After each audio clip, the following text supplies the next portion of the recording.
নমস্কার, আশা করছি সকলে খুব ভালো আছো। আবারও নতুন একটা ব্লগে তোমাদের সকলকে জানাই অনেক স্বাগত। আজকে সোমবার, সকাল এখন প্রায় 8:30। আজকে ঘুম থেকে উঠেছি প্রায় মনে হয় ওই 7টার দিকে। প্রত্যেক দিনের তুলনায় আজকে একটু তাড়াতাড়ি ওঠা হয়েছে, তার কারণ আজকে একটু কাচাকুচি করার ছিল। তার কারণ এই ভারী ভারী জামা কাপড়গুলো মানে সকাল সকাল যদি না কাচি তাহলে না একদমই শুকাতে চায় না। বাড়িতে সারাদিন রৌদ্র পড়লে তো কোনো কথা ছিল না, তবে আমাদের বাড়িতে আবার সারাটা দিন রৌদ্র পড়ে না। রৌদ্র যা পড়ার ওই 11টা-12টা অবধি একটু ভালো রৌদ্র পায়, তারপর তো ছায়া পড়ে যায়। তো ঘুম থেকে উঠে প্রথমেই হচ্ছে মানে ফ্রেশ হয়ে ব্রাশ করে তারপর এক গ্লাস জল খেয়ে নিয়েছি।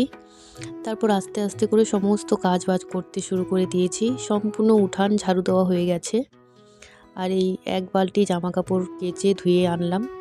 এবার হচ্ছে এই জামা কাপড়গুলোকে মেলে দিচ্ছি। এখনও তো ঘরটা গুছানো বাকি আছে।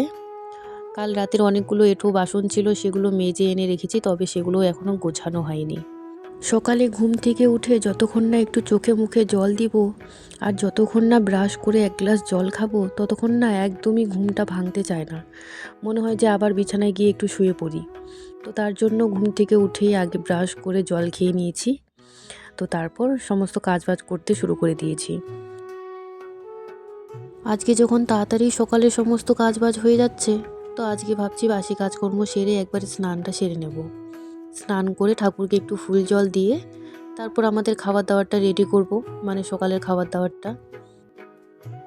তো এদিকে আমি সমস্ত বাসনপত্রগুলো গুছিয়ে রাখছি। তখন মেজে এনেছি, তবে গুছাতে পারিনি তখন, তার কারণ বাসনগুলো মেজে আমি আগে জামা কাপড়গুলো কাচতে চলে গেছিলাম। তো এদিকে সমস্ত বাসনগুলো গুছিয়ে রাখছি, তারপর হচ্ছে ঘরটা মুছতে হবে। তবে ঘরটা এখনও ঝাড়ু দেওয়া হয়নি, ঘরটা ঝাড়ু দেব। তারপর গ্যাস ওভেনটা মুছতে হবে। আর ও তো এখনও ঘুম থেকে ওঠেনি, তো ও ঘুম থেকে ওঠার আগে আগে আমার ঘরদোরগুলো মুছে স্নান করে আসতে হবে। তার কারণ স্নান করে এসে পুজো করব, তারপর আবার সকালের খাবার দাবারটা রেডি করব। যদিও ও সকালবেলা তেমন কিছু খেতে চায় না, সকালবেলা যদি 1 কাপ লাল চা বানিয়ে দিই, তো 1 কাপ লাল চা খেয়ে কিন্তু ও চলে যায় ডিউটিতে। আর দুপুরের খাবারটা কিন্তু ও বাইরেই খায়, মানে যেখানে কাজ করে সেখানেই খেয়ে নেয়। আর রাত্রিবেলার খাবারটা বাড়িতেই খায়। তো যেহেতু ও সকালবেলা তেমন কিছু খেতে চায় না, তো তার জন্য আমার সকালবেলা তেমন কিছু বানানোর ঝামেলাও থাকে না। কোনো দিন লাল চায়ের সাথে একটু মুড়ি খেয়ে নিই, আবার কোনো দিন চায়ের সাথে হয়তো 2টো বিস্কুট নিয়ে নিই, সেটা দিয়ে আমাদের সকালের খাবারটা হয়ে যায়। তবে আজকে সকালের জলখাবারে ভাবছি লুচি তরকারি বানাবো। তো চলো, ঘরটা মোছা হয়ে গেছে, এবার স্নানটা সেরে আসি। স্নান করে এসে পুজো করে নিয়েছি, আর ও একটু আগে ঘুম থেকে উঠে স্নান করতে গেল। এখন ওই 9:30 মতো বাজে। আজকে সকালবেলা লুচি বানাবো বলে কালকে রাত্রিবেলায় আমি আটা মেখে রেখে দিয়েছিলাম। তার সাথে একটু বাঁধাকপি, একটু আলু কেটে রেখে দিয়েছি। তো এবার হচ্ছে ঝটপট করে লুচিগুলো ভেজে নেব, আর তার সাথে বাঁধাকপির তরকারিটাও বসিয়ে দেব। বাঁধাকপির তরকারির জন্য একটু জিরে ফোড়ন দিলাম, সাথে কয়েকটা কাঁচা লঙ্কা দেব। সকালবেলা তো, তাই রসুন বা পেঁয়াজ কোনো কিছু দেব না তরকারিটাতে। শুধুমাত্র এই 3টা কাঁচা লঙ্কা দিলাম, আর সাথে একটু জিরে ফোড়ন। তো এই দিয়েই তরকারিটা রান্না করে নেব।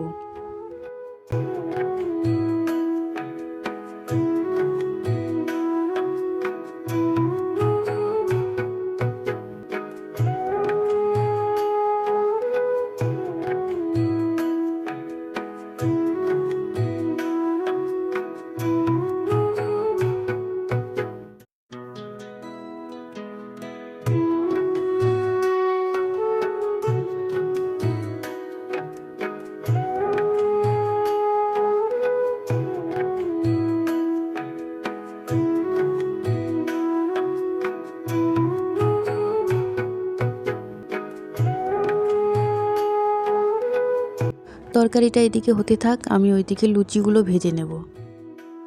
অনেক দিন পর মায়ের দেওয়া এই কালো কড়াইটা বের করলাম, আর এটাতেই আজকে লুচিগুলোকে ভেজে নেব। হাতে একদমই সময় কম, তো তার জন্য আজকে 2টো কড়াই একসাথে বসিয়ে দিয়েছি। একদিকে তরকারি হচ্ছে, আর একদিকে আমি লুচিগুলো ভেজে নিচ্ছি। তো তার কারণ ও তো 10টার মধ্যেই মানে খেয়ে দিয়ে মানে ডিউটিতে যাবে, আর এখন মানে 9:30 পার হয়ে গেছে। তো তার জন্য তাড়াহুড়ো করছি যাতে ও খেয়ে যেতে পারে। আর আজকে লুচিগুলো একবারে বেলে নিতে পারিনি, একটা একটা করে লুচি বেলছি আর ভাজছি। তার কারণ এতগুলো লুচি এখন যদি আমি একসাথে বেলতে যাই তাহলে অনেকটা দেরি হয়ে যাবে।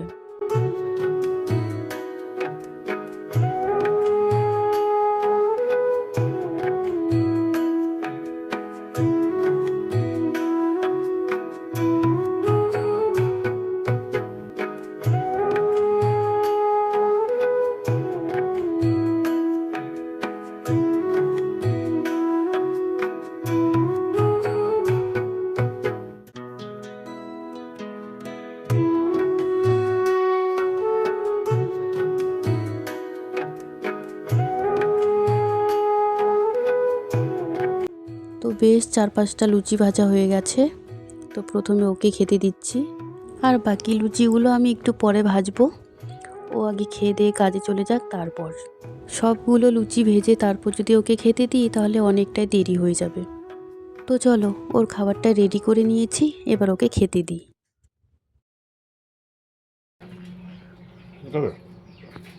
পরে খাবো আমি। ভালো নরম হয়েছে লুচিগুলো। নরম হয়েছে তো। ব্রেকফাস্ট করে ও চলে গেল ডিউটিতে। আমিও কিন্তু বাকি সব লুচিগুলো ভেজে নিয়েছি। এবার এদিকে বিছানাটা তুলে নিচ্ছি, বিছানাটা তুলে আমিও খাবারটা খেয়ে নেব।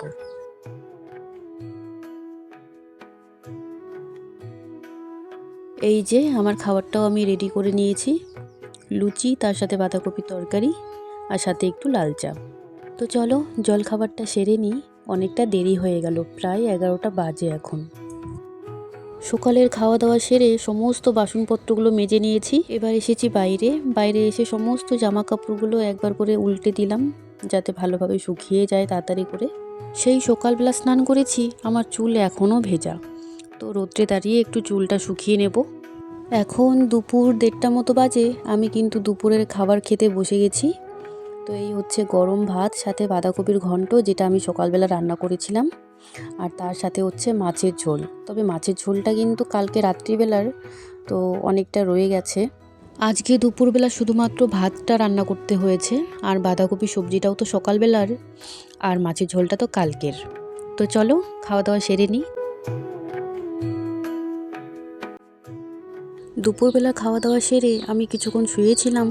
তো তারপর দেখি যে এই দোকানদার দাদাটা আমাদের বাড়ির সামনে দাঁড়িয়ে আছে। তো এইসব জিনিস দেখলে মনে হয় যে সংসারের জন্য 1-2টা জিনিস আমি নিয়েই নিই। এরকম বড় একটা কৌটার আমার খুব দরকার ছিল। তবে যতবার আমি হ্যামিল্টনে যাই ততবার হয়তো কোনো সময় ভুলে যাই, আর না হয়তো ও নিতে মানা করে। জানি না কেন ও প্লাস্টিকের জিনিসপত্র একদমই পছন্দ করে না। প্লাস্টিকের জিনিসপত্র নিতে চাইলেই মানা করবে, বলবে যে আজকে নিতে হবে না, অন্য দিন নেবে। তো যাই হোক, এই কৌটাটা আমি নিয়ে নিয়েছি।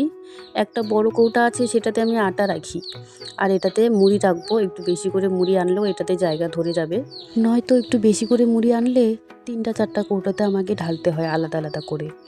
একটা কৌটাতে কিছুতেই জায়গা ধরে না। কৌটাটা কিন্তু খুবই সুন্দর হয়েছে, এটার দাম নিয়েছে 110 টাকা। এখন বিকেল 3টা মতো বাজে। তো আমার 2 ননদ এসেছে। আমি আবার দোকান থেকে দুধ নিয়ে এসেছি। দুধ নিয়ে এসে এদিকে আমি একটু দুধ চা বসিয়ে দিয়েছি সবার জন্য।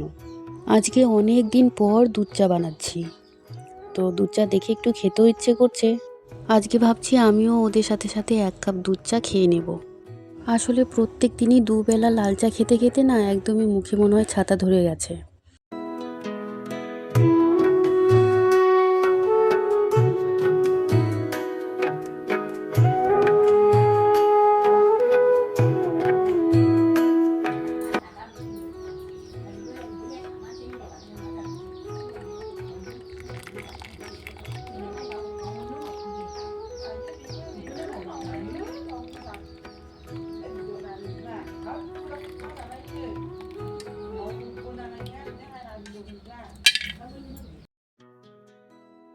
তো চলো, চা তো হয়ে গেছে, চাটা এবার ওদেরকে দিয়ে আসি।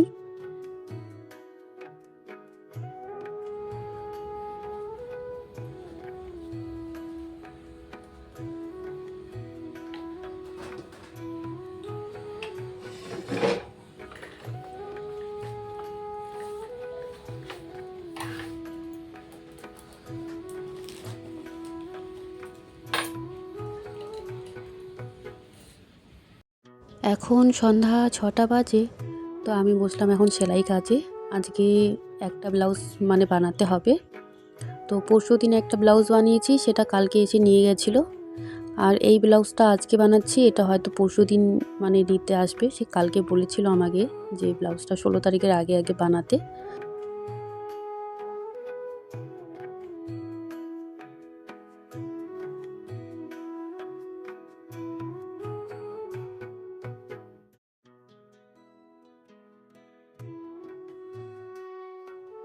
তো চলো তাহলে আজকের মতো ভিডিওটা আমি এখানেই শেষ করছি। সবাই ভালো থাকবে, সাবধানে থাকবে। আবারও দেখা হবে নতুন একটা ভিডিওর সঙ্গে। ভিডিওটা ভালো লাগলে একটা লাইক করবে, একটা কমেন্ট করবে আর সাবস্ক্রাইব করতে কিন্তু একদমই ভুলবে না। তো চলো, টাটা।